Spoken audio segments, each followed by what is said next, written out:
الحمد لله رب العالمين والعاقبة للمتقين والصلاة والسلام على سيد المرسلين أما بعد قال الله تبارك وتعالى في كلامه المجيد أعوذ بالله من الشيطان الرجيم بسم الله الرحمن الرحيم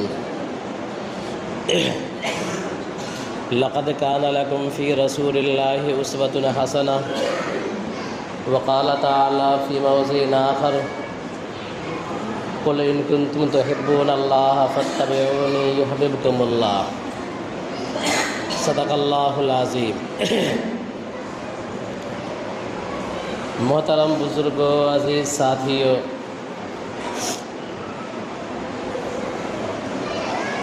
یہ مہینہ ربیع الاول کا مبارک مہینہ اپنے آخری مرحلے میں ہے، اور اسی مہینے میں جناب نبی کریم صلی اللہ علیہ وسلم کی ولادت باسعادت بھی ہوئی تھی، اور اسی مہینے میں آپ صلی اللہ علیہ وسلم دنیا سے پردہ بھی فرما گئے تھے، ہر مسلمان اچھی طرح جانتا ہے۔ نبی کریم صلی اللہ علیہ وسلم ہمارے لیے آئیڈیل اور نمونہ ہے۔ بتایا تھا 3 ہفتہ پہلے کہ رسول اللہ صلی اللہ علیہ وسلم کی زندگی کے ہر گوشوں میں ہمارے اور آپ کے لیے واضح رہنمائی موجود ہے کہ معاشرے اور سماج میں ہماری جو حیثیت ہے، جس انداز سے ہم جی رہے ہیں، نبی کریم صلی اللہ علیہ وسلم کا اس میں اسوہ اور عمل اور نمونہ کیا ہے، یہ واضح طور پر سیرت کی کتابوں میں موجود ہے۔ ہم کو اور آپ کو سیرت کی کتابوں کا مطالعہ کرنا چاہیے، نہیں تو کم سے کم سیرت کے متعلق سیرت جاننے والے علماء کرام سے پوچھنا چاہیے کہ ہم تاجر ہیں، ہمارے لیے تجارت کا کون سا طریقہ بہتر ہے؟ ہم سماج سدھار کا کام کرنے والے ہیں، ہمارے لیے سماج کو سدھارنے کا طریقہ کیا ہے؟ اللہ کے رسول صلی اللہ علیہ وسلم کا اسوہ کیا ہے؟ ہم گاؤں، علاقے اور ملک میں سیاست میں حصہ لیتے ہیں، نبی کریم صلی اللہ علیہ وسلم کی سیاست کے سلسلے میں رہنما ہدایات کیا ہیں؟ ہم ایک معلم ہیں، استاذ ہیں، نبی کریم صلی اللہ علیہ وسلم کی استاذ کے لیے رہنما ہدایات کیا ہے؟ ہم باپ ہیں، گارجین ہیں، خاندان کے سربراہ ہیں، ہمارے لیے نبی کریم صلی اللہ علیہ وسلم کا اسوہ ایز والد کیا ہے؟ یہ ہم کو پڑھنا چاہیے، یا جاننے والوں سے ہم کو علم حاصل کرنا چاہیے۔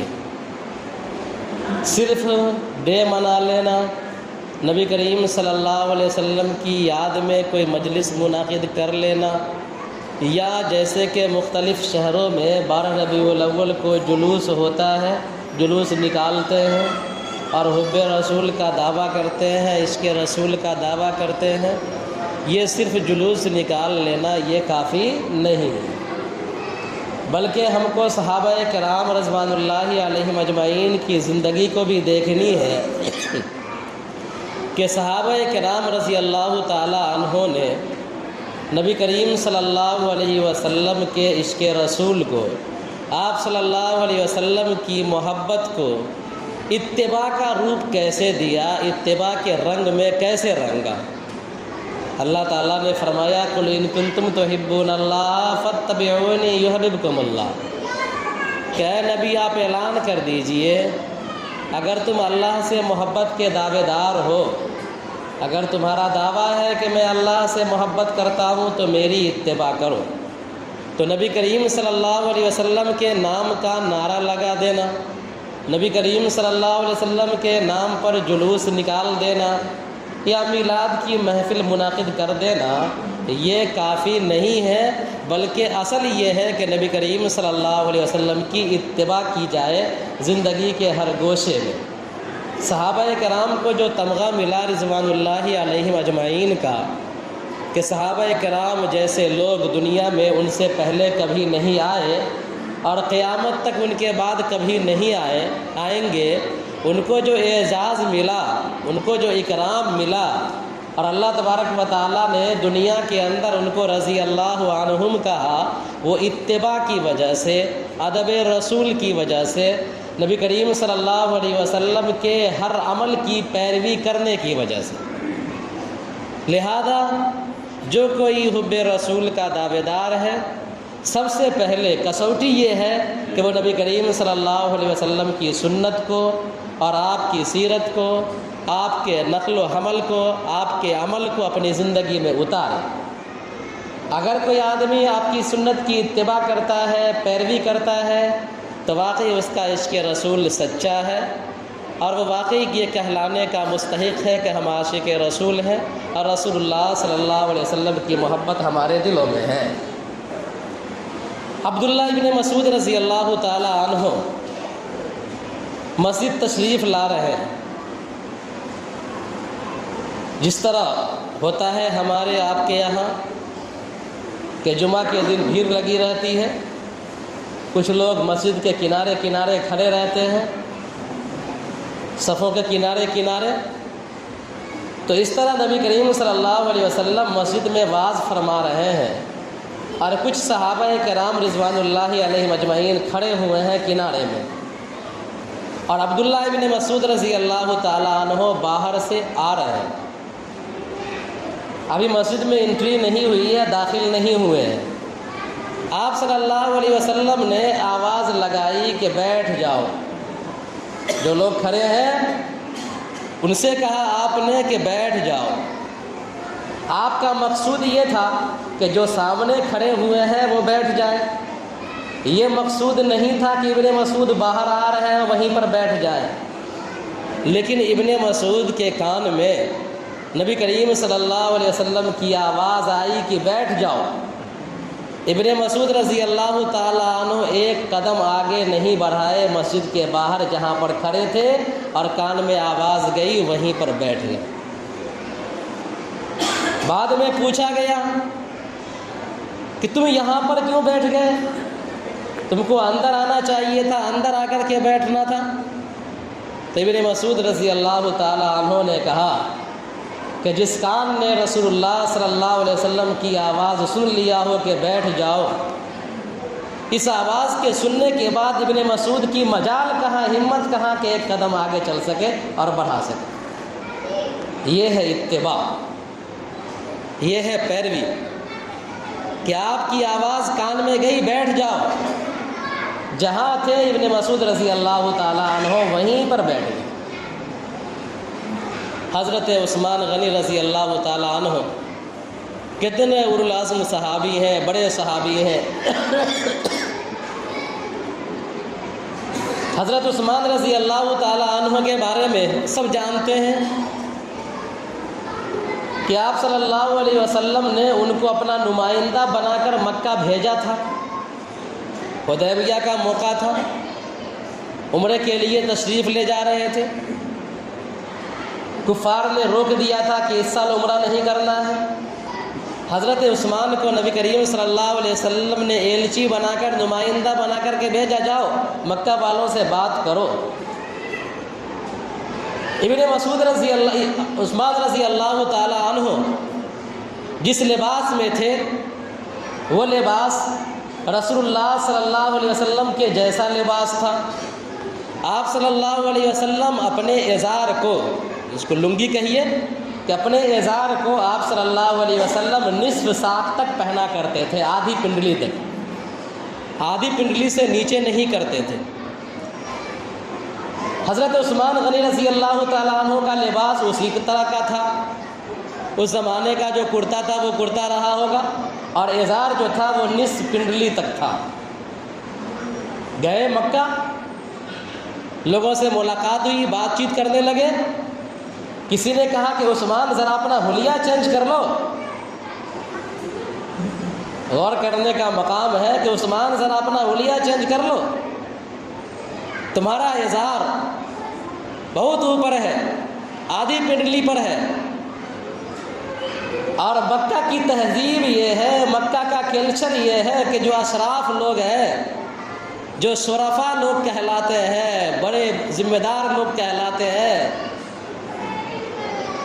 تو ان کی تہذیب اور ان کا کلچر یہ ہے کہ جن کا لباس، جن کا ازار جتنا نیچے ہوتا ہے اتنا ہی وہ بڑا رئیس کہلاتا ہے، بڑا ذمہ دار کہلاتا ہے۔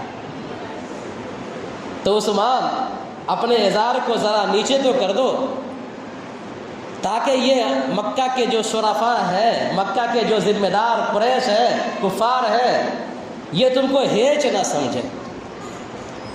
حضرت عثمان غنی رضی اللہ تعالی عنہ نے فخر کے طور پر فرمایا کہ یہ لباس اور یہ طریقہ ہمارے ساتھی جناب نبی کریم صلی اللہ علیہ وسلم کا ہے، اور میں اس طریقے سے بال برابر بھی انحراف نہیں کر سکتا ہوں۔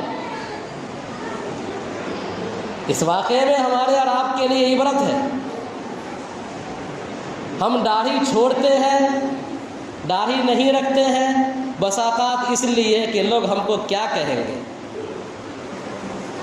فل پینٹ اوپر نہیں کرتے ہیں، ٹخنا سے نیچے رکھتے ہیں کہ لوگ کہیں گے کہ پیسہ گھٹ گیا ہے۔ اپنا ازار، اپنا پاجامہ ٹخنا سے نیچے رکھتے ہیں، کہیں ایسا نہ ہو کہ لوگ کہیں کہ کپڑا گھٹ گیا ہے۔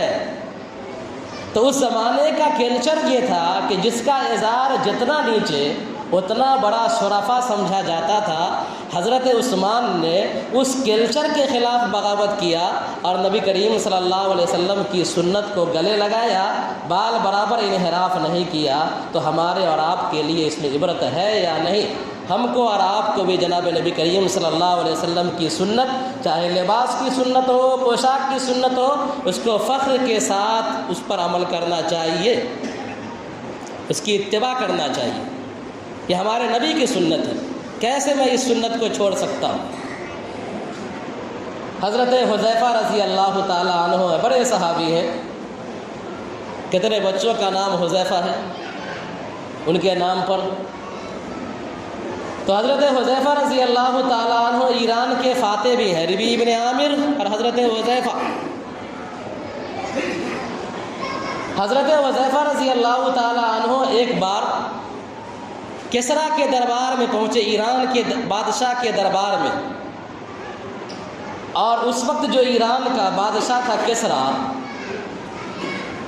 تو وہ ایک طرح سے سپر طاقت تھا، جس طرح ابھی دنیا میں دو سپر طاقت ہیں، ایک رشیا اور ایک امریکہ۔ تو اس زمانے میں دو سپر طاقت تھی، ایک روم اور ایک ایران۔ تو ایران کے بادشاہ کو کسریٰ کہا جاتا تھا اور روم کے بادشاہ کو ہرقل کہا جاتا تھا۔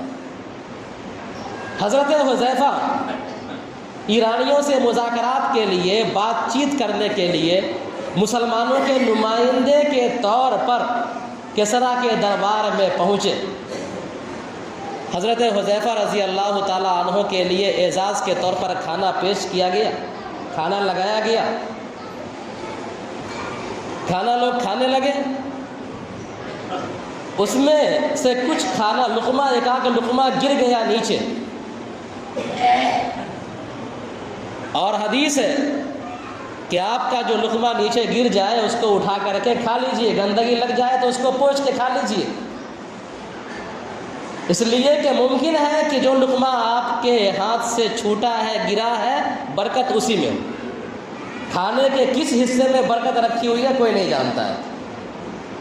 تو یہ فرمان ہے نبی کریم صلی اللہ علیہ وسلم کا کہ لقمہ اگر گر جائے تو اس کو لات مار کر کے ہٹاؤ نہیں، انسلٹ مت سمجھو کہ اٹھا کر کے کھا لیں گے تو انسلٹ ہو جائیں گے، بلکہ اس کو اٹھاؤ، کھا لو۔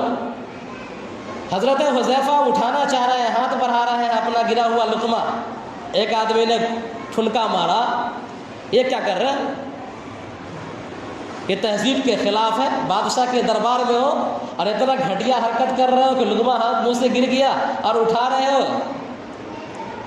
تو حضرت حذیفہ رضی اللہ تعالی عنہ نے اپنا ہاتھ بڑھایا، روکا نہیں، اس لقمے کو اٹھایا، پوچھا اور کھا لیا، اور یہ جملہ ارشاد فرمایا، اترک سنت حبیبی لہؤلاء الحمقاء، کہ کیا میں اپنے میارے محبوب صلی اللہ علیہ وسلم کی سنت کو اور آپ کے فرمان کو ان بیوقوفوں کی وجہ سے میں چھوڑ سکتا ہوں؟ میں کبھی نہیں چھوڑ سکتا۔ تو اس میں بھی ہمارے اور آپ کے لیے عبرت ہے کہ نبی کریم صلی اللہ علیہ وسلم کی اتباع ہی اصل چیز ہے۔ نام لینا، نعرہ لگانا ٹھیک ہے، اچھی بات ہے، لیکن اصل کامیابی یہ ہے کہ نبی کریم صلی اللہ علیہ وسلم کی اطاعت کی جائے، آپ کے سنت کی، آپ کے فرمان کی، آپ کے ارشاد کی پیروی کی جائے اور اس کو فخر کے طور پر اپنایا جائے، انسلٹ نہ سمجھا جائے اپنی۔ آج بارات میں بیٹھ کے کھاتے ہیں، اگر بوٹی اٹھاتے ہوئے گر گئی، اگر آپ نے اٹھا لیا کھا لیا تو مت پوچھیے آپ کے بازو والا مسلمان کیا کیا کہے گا۔ اپنے گھر میں تو اٹھا کے لوگ کھا لیتے ہیں کہ چلو پیسہ لگا ہوا ہے، لیکن فری کا مال جہاں ملتا ہے وہاں اٹھا کر کے کھا لینا اپنا انسلٹ سمجھتا ہے، حالانکہ یہ سنت ہے، نبی کریم صلی اللہ علیہ وسلم کا فرمان ہے۔ بہرحال اس طرح کے واقعات صحابہ کرام کے بہت ہیں، اگر تلاش کریں گے تو سینکڑوں واقعات سینکڑوں صحابی کے مل جائیں گے، جن کا لب لباب اور خلاصہ یہ ہے کہ صحابہ کرام کو جو اعزاز ملا، جو تمغہ ملا، جو رضی اللہ عنہم ہوئے، وہ صرف اور صرف نبی کریم صلی اللہ علیہ وسلم کے سنت کی اور آپ کے پیروی کی، آپ کے اتباع کی وجہ سے ان کو یہ پیغام ملا، ان کو یہ اعزاز ملا۔ لہذا ہم کو اور آپ کو بھی عہد کرنا چاہیے کہ نبی کریم صلی اللہ علیہ وسلم کی ہر سنت کو بطور فخر کے ہم استعمال کریں گے۔ ہمارا ازار ٹخنا سے نیچے نہ ہونا چاہیے، گرچہ ہم فل پینٹ پہنے وہ الگ بات ہے، جو پہننا ہے پہنے، لیکن ہمارا ازار ٹخنا سے نیچے نہ ہونا چاہیے، اس لیے کہ ٹخنا سے نیچے اگر ازار ہے آپ کا تو حدیث کے اندر اتنی سخت وعید ہے کہ جس کا ازار، جس کا فل پینٹ، جس کا پجامہ ٹخنا سے نیچے ہو جائے گا اور برابر رہے گا تو ایسا آدمی کے لیے جہنم کی آگ کافی ہے، ایسا آدمی جہنم کا مستحق ہوگا۔ نمازیں درست نہیں ہوتی ہے اس حالت میں۔ اب تو لوگ پینٹ میں چین لگا لیتے ہیں کہ پیر کے نیچے اگر پینٹ رہے گا ٹخنا سے نیچے اور اس میں چین اگر نہیں لگائیں گے تو وہ کور پھٹ جائے گا۔ اوپر تو کرنا نہیں ہے، نیچے رکھنا ہے اور گھسٹا کر کے چلنا ہے، تو چین لگواتے ہیں تاکہ وہ کور گھسے نہیں اور پھٹے نہیں، لیکن پیر ہمارا پینٹ نیچے ہی رہے گا، اوپر اٹھ نہیں سکتا۔ نہیں میرے دوستو، نبی کریم صلی اللہ علیہ وسلم کی سنت کو اپناؤ گے انشاءاللہ دنیا کے ہر میدان میں کامیابی ملے گی، اور اگر چھوڑو گے تو آپ ذلیل ہو جاؤ گے۔ تم نے تمام لوگوں کی پیروی کر لی، یہود و نصارہ کی پیروی کر لی، ان کے تہذیب و تمدن کو اپنا لیا، ہندوؤں کی پیروی کر لی شادی بیاہ کے موقع پر، ان کی تہذیب کو اپنا لیا، ان کے کلچر کو اپنا لیا، یا اسی طرح دیگر اقوام جو ہے ان کی پیروی تم کر رہے ہو، کھان پان، رہن سہن، چال ڈھال تمہارا سب ان جیسا ہو رہا ہے، لیکن اب ذرا کم سے کم نبی کریم صلی اللہ علیہ وسلم کے سنت کی پیروی کر کے دیکھو اللہ تبارک و تعالیٰ کی نصرت کیسے آتی ہے، اللہ تبارک و تعالیٰ کی رحمت کیسے آتی ہے، اس کا مظاہرہ آپ کے سامنے ہوگا انشاءاللہ۔ اللہ تعالیٰ ہم سب کو کہنے سننے سے زیادہ عمل کی توفیق عطا فرمائے۔